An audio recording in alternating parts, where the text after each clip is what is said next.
फला वरब्बिका ला युमिनून हत्ता युहक्किमूका फीमा शजरा बैनहुम सुम्मा ला यजिदू फी अनफुसिहिम हरजन मिम्मा क़ज़ैत व युसल्लिमू तस्लीमा। फला वरब्बिका, तेवर देखो कुरान मजीद की इस आयत के, अजीब तेवर है। फला, अल्लाह मुखातब है अपने हबीब से, फला वरब्बिका ला युमिनून, हबीब तेरे अल्लाह की कसम, तेरे अल्लाह की कसम, ला युमिनून, ये जबानी कलमा पढ़ने वाले मोमिन नहीं है। फला वरब्बिका ला युमिनून, ये उस वक्त तक मोमिन नहीं होंगे हत्ता युहक्किमूका फीमा शजरा बैनहुम, जब तक के अपने आपस के इख्तिलाफात में तुझसे फैसला ना करवाएं। क्या मकाम खत्म नबूवत है कि सिर्फ कलेमा पढ़ देना काफी नहीं है।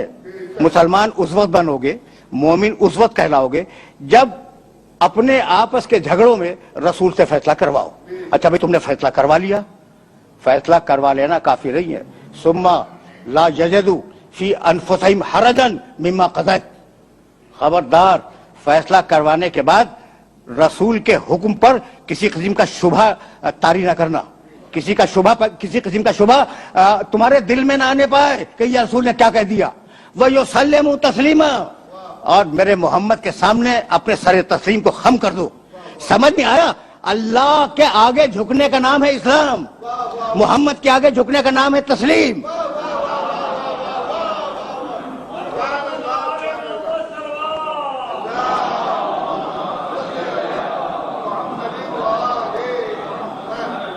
दुनिया में जितनी भी दर्सगाहें पाई जाती हैं तजरबाती उलूम की, यानी साइंसेस की, जितनी दर्सगाहें दुनिया में पाई जाती हैं ना, उन दर्सगाहों में जब उस्ताद पढ़ाता है तो पहले थ्योरी समझाता है, प्रैक्टिकल बाद में करवाता है।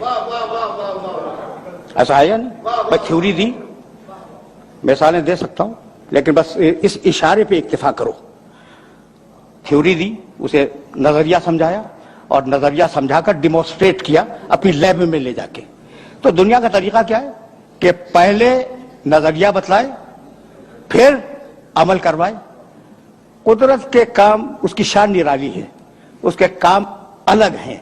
तुम करते हो पहले नजरिया बतलाओ फिर अमल करवाओ, हम इसका उल्टा करेंगे, पहले मोहम्मद से 40 बरस अमल करवाएंगे और फिर कुरान का नजरिया नाजिल करेंगे।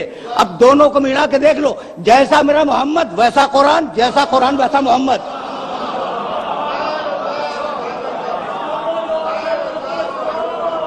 यानी मैं कहना यह चाह रहा हूं कि ये दो अलग अलग चीजें नहीं हैं, लफ्ज हैं समझाने के लिए दो अलग अलग, कुरान और मोहम्मद ये दो अलग अलग लफ्ज हैं, मफहूम एक ही है।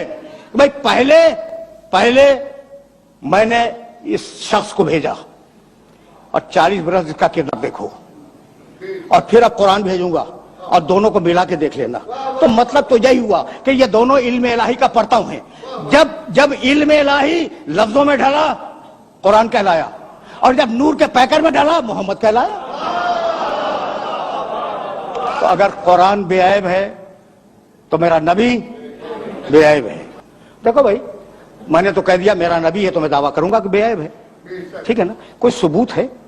अगर सबूत फलसफे मंतिक से देना शुरू करूं तो बोझल हो जाएगा।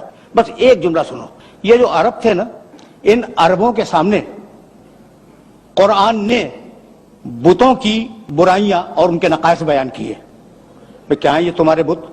लूले, लंगड़े, अंधे, बहरे, किसी के काम के नहीं आ सकते, तुम इसे मदद क्या मांग रहे हो? ये तो अपने चेहरे की गर्द भी साफ नहीं कर सकते।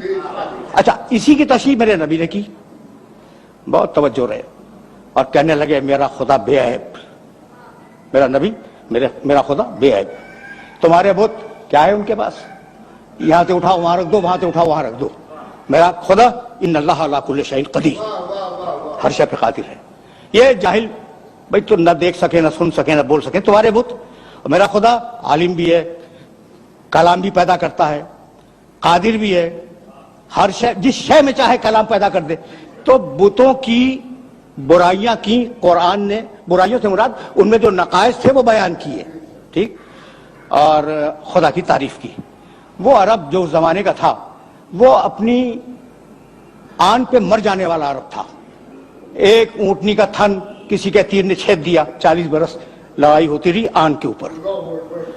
تو کتنی آن والے عرب تھے اس معاشرے میں. قرآن کہہ رہا ہے, میرا نبی کہہ رہا ہے کہ تمہارے خدا ایسے, تمہارے خدا ایسے, تمہارے خدا ایسے. کہہ رہا ہے یا نہیں؟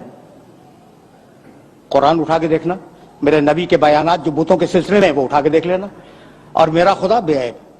بہت توجہ رہے, اس لیے کہ یہ وہ مرحلہ فکر ہے کہ اگر یہ بات واضح ہو گئی تو میری محنت آج کی سوارت ہے. اچھا بھائی, تو ناک پہ مر جانے والا عرب, گھمنڈی عرب کہتا نا کہ مسلمانوں کے رسول 100 عیب تم نے ہمارے خداؤں میں نکالے, لاؤ اپنے خدا کو.